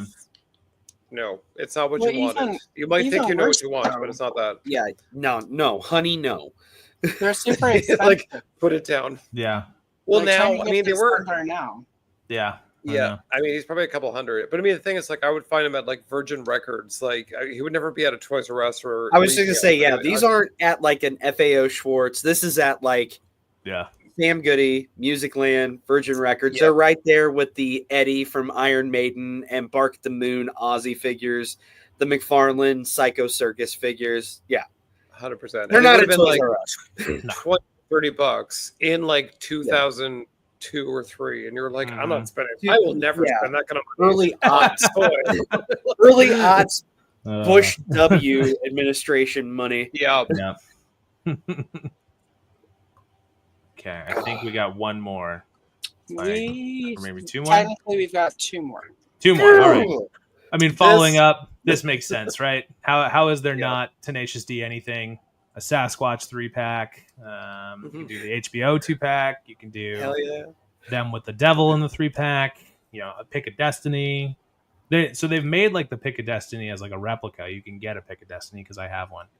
Yeah. But they never made toys of these guys. And even like there's some characters even in the movie that would like be fun, like Ben Stiller or Tim Robinson or whatever. Like I still like when I point to stuff, I still point to stuff like this because of Ben Stiller in that movie. So I think you think like Jack Black would be super down for it. Like you think he's very like yes, Yeah, by all Dave means, Grohl take my face. Make what it I've like, learned in this industry, doing what I've done for this long, is that some people just don't need the money. They're not interested. Yeah. Or they don't understand it, so they don't care, you know? Or they're not personally invested.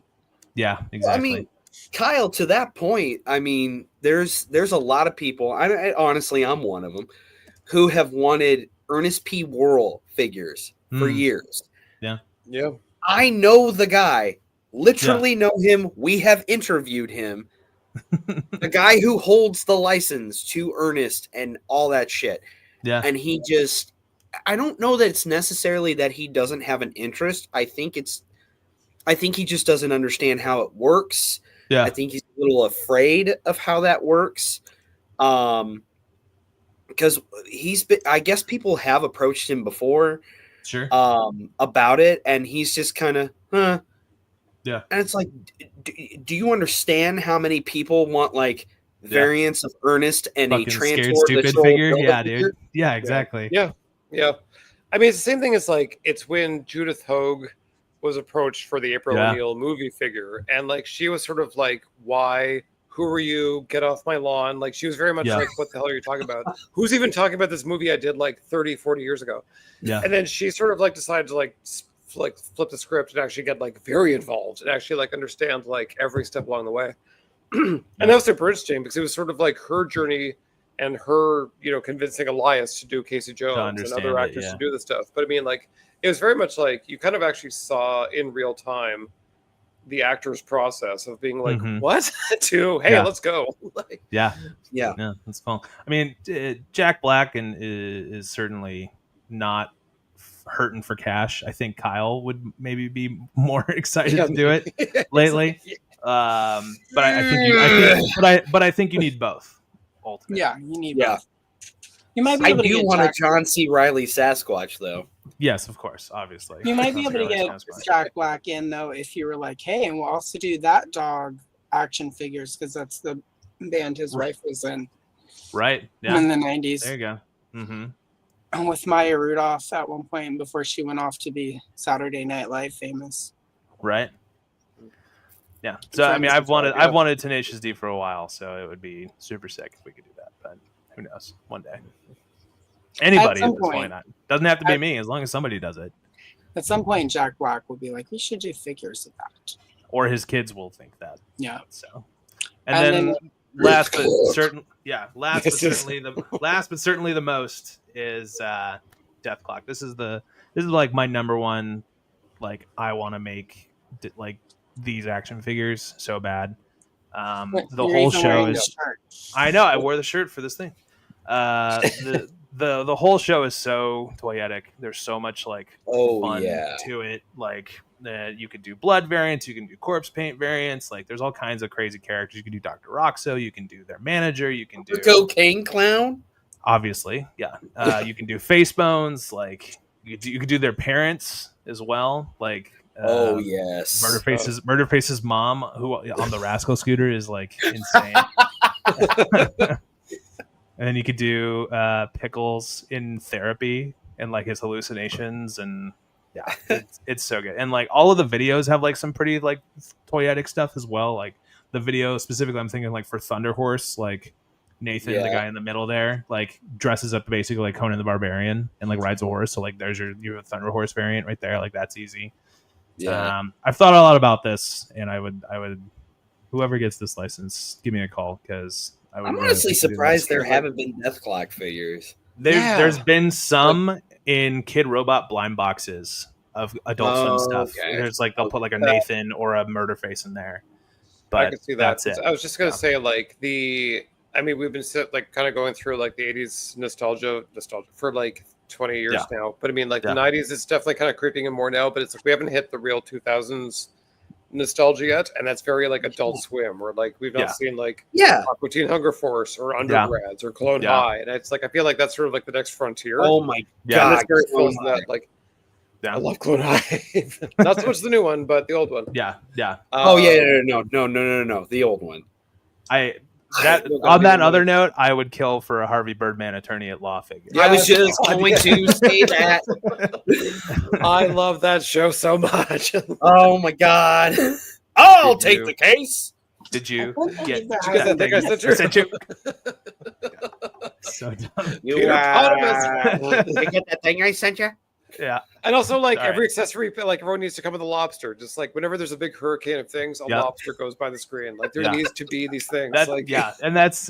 Venture Brothers, also super toyetic. Like, how does that not have like a full toy? I know that there was like a Mego one a while ago, but I want like actual like animation accurate. And that's where like this era is very fun. Like, you're starting to see like 2000X He-Man start to creep in. I feel like that's sort of the first like kind of toe tip, like where it's like, hey kids, remember Britney Spears? And you're like, yes, like it's that kind of thing where like that's the thing. The nostalgia lens shifts as time progresses. Mm-hmm. So it looks like Harvey Birdman got a toy through Toynami. It looks like way back in forever ago. I had this, yes, actually, because it was the only thing that came out, and I was like, "Gimme!" And I spent. He looks very much like Toy Biz. He's very shiny plastic, like I see it. Toy Biz. Mm-hmm. So definitely, he's due for an update because. But I wanted who is his boss? Phil Sebin or Phil Ken Sebin? Phil Ken Sebin. Ken Sebin. Voiced by Stephen Colbert. Yes. Yep. Not there. That used to be my my answering machine. When he was like, ha ha, not here, deep, and it's like, oh my god, Kyle, did we just become best friends? Probably. Yeah. Oh man, that's awesome. I would love to do all that stuff, but I want to start with Deathlock. On that note, I think it'd be the most fun. So that's the thing. On that note, Deathlock's very much in this realm, and it's like and that's the thing. It's like shocking. It's not. A thing. I know. Yeah. Well, it's definitely. I mean, again, it's like the time frame this came out. There were chances being taken. On things that weren't nostalgia. That this thing is selling well. Let's see if it'll work. Yeah. Yep. I kind of feel like the early to mid aughts was like a period of like some crazy ass swings is probably in my opinion, probably the last period of crazy ass swings. Yeah. And to prove that, I recently this toy room, I just recently set it up, and I came across some stuff that it's like, I don't want this. I gave it to my kid, and one of them was a Jean Grey original 2002 Toy Biz X-Men figure. Mm-hmm. And it came with that little Senator Kelly pack-in figure. God. That's like Right. Oh, that thing's horrible. Yeah, yep. It's great but horrible at the same time. Yeah. And he's had a million questions about it. Like, well, Dad, why does this guy look like that? Why is his veins like that? Why is he squishy? And it's like, kid, give me like a year or two and we'll sit down and watch it. You're 6, it's not time. But that toy line in and of itself had like some crazy shit in it. You had that cop that was a pack-in with Sabretooth. You wound him up and he was standing upright. Sabretooth hits him, he falls apart. Mm-hmm. You know, so this was kind of and like I said earlier, you had the Bark at the Moon Ozzy. You had different variations of Eddie from Iron Maiden. Yeah. You had some. I kind of feel like the early to mid aughts was like the last time toy companies were taking some insane swings. Mm-hmm. About what would you say, about 2006? Sometime between 2006 2008, it started funneling into, no, this is what they want and this is what we're going to make, and we're going to keep making it and making it and making it and making it. I think there's that, and I think like there was like, yeah, there's not like there's no big swings on like new IP. I feel like the last the last truly original IP for kids that like had like in a toy line that just like worked was Ben 10. If you really think about it. Yeah. So, and then like Playmates, whatever, with Turtles, like that was a proven formula, but like, Ben 10 came out of fucking nowhere, but it had a crazy toy line that people supported and liked and loved. It went for years. Like, yeah, I know. It's really shocked me. Like, it wasn't like a one and done kind of thing. Like that thing went for like way longer than the cartoon did. Yeah, I know. And there's people who are my age who fucking swear by Ben 10. So I think I was a little bit too old for it. My brother liked it, but even then, I think he's slightly aged out. So. I was way too old for it. I was into drugs and gay stuff, but like sure. But I mean, like I remember, like I was very like looped into Cartoon Network kind of thing. Still living the life, but like still into that. But like I remember Ben 10 sort of came up out of nowhere, and I was like, "What is this? I need to know." Like I remember watching very late in the game when like Kevin Levin came, and I'm like, "This is amazing!" Like it's really good.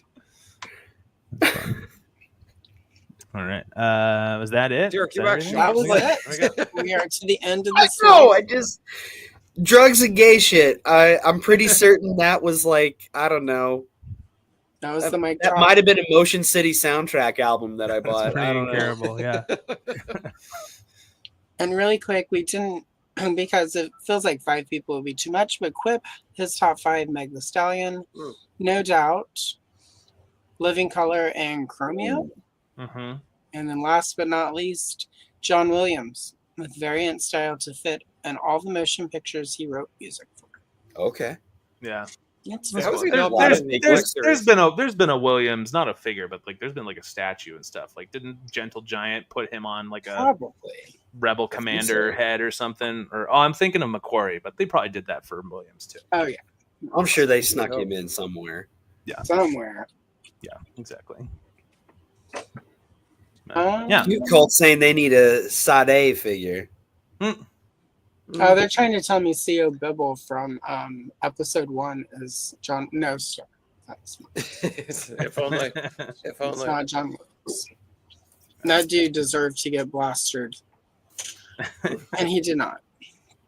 All right. Oh, there. That's what I was saying. Sade would be a Sade. There's so many choices, and that's the problem and the potential here is that like there's so many choices, and it's that thing where it's like once you see it, you're like, oh, I didn't know I needed that. Like, so often. Yeah. Well, and I think what's kind of cool. Like, I mean, I was the other day saying, "Oh, Salt and Pepper," and then somebody reminded me Reaction had done Salt and Pepper, and I'm like, why do I not own it? So it'll be here in a week or two. Great. Depending on if the seller on eBay ever sends it. They will. I'm not buying anything directly from Super 7 right now for reasons, Kyle. Well, thank you. That's very Solidarity. Cool. Me either. Right? I'll get over it at some point, but for now, no. That would be cool. So, all right. So it is time for us to wrap it up. All right. No 6-hour streams here, Kyle. Yeah, just a third of that. Yeah, just a third. This one much longer than usual. So apparently I bring it out of people. It's maybe I'm the problem, is what I'm realizing. Oh, I just don't want to you actually letting you talk, and you're not having. I mean, we had to get the Rat King thing, but I just wanted you to talk about stuff you enjoy talking about. Usually, people bring you on this shit.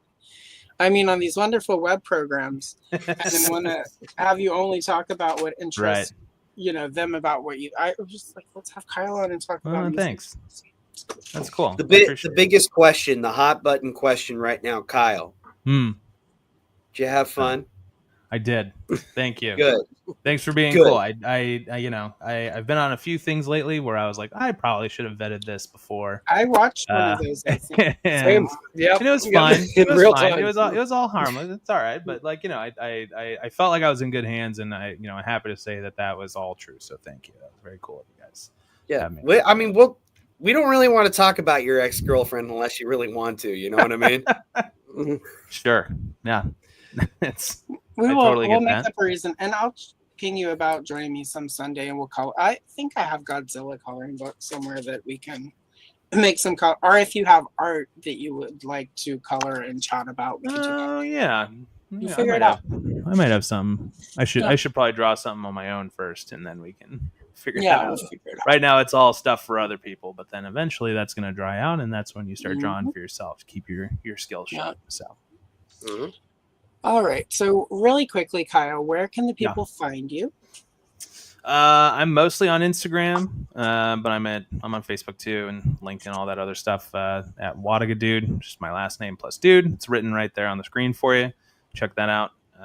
And coming up in just about a month, I'll be at San Diego Comic-Con. So anybody who's there, come hang out. Let's high five or whatever. I got stickers and stuff to hand out to people. So come say what's up. It's the first time I'm not working Comic-Con since 2013. So it's going to be fun to be a civilian again.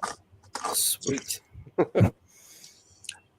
Angie's got stuff coming out on Saturday, correct? Great. I do. What have I got going on? I've got MIA 80s Ladies. This week's going to be Jeddah from Defenders of the Earth. Defenders. And the following week will be the ladies from the Wild West Cowboys of Mumisa, which I really struggled with. A lot of bovine puns in that one, so brace yourselves. Well, you can never have too many. Is my ex's sister, so there you go. Or as we call her, the Mad Heifer. And then Derek, yesterday's podcast every Monday on your podcast app of choice. This week was Power Rangers. Seems to be doing pretty well. But next Monday closes out the month of June with Allison Troy's pick of Christopher Pike, which led me to change the rules of Patreon picks. But you know what? We made it a lot of fun. Christopher Pike was influential in young adult horror and thrillers. It led to us talking about R.L. Stine. We even talked about Bret Easton Ellis a little bit in that episode. Typically, we talk about toys and movies and cartoons and video games. But this upcoming week, we're talking about Christopher Pike because we love Allison.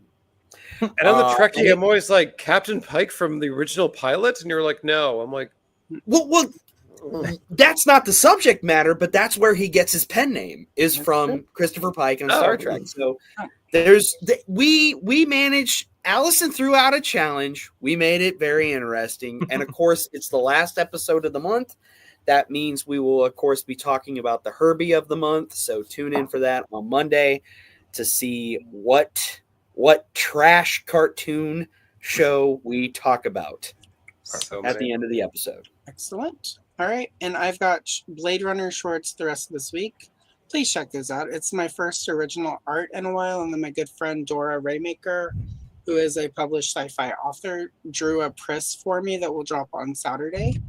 Please check those out. I've got Color and Chill this weekend, and I'm doing a live stream with Cobweb Collector Friday night, and then a solo live stream on Sunday, because I have had enough of people for the month. So I love you all, but not that much. So, and on that note, any guest last words, Kyle? No, thank you for having me. Make me feel so welcome. It's obviously we've all been kind of in each other's peripheral for a long time, and it's cool to finally connect. So thank you. I will come back anytime you want me to. Just say that. We will have you back, and next time we won't have to go through the backstory and more. Backstory is fun, man. It's all good. All good. No hard feelings. And on that note, in a world where you can be anything, be a bitch. We'll see you later. Bye.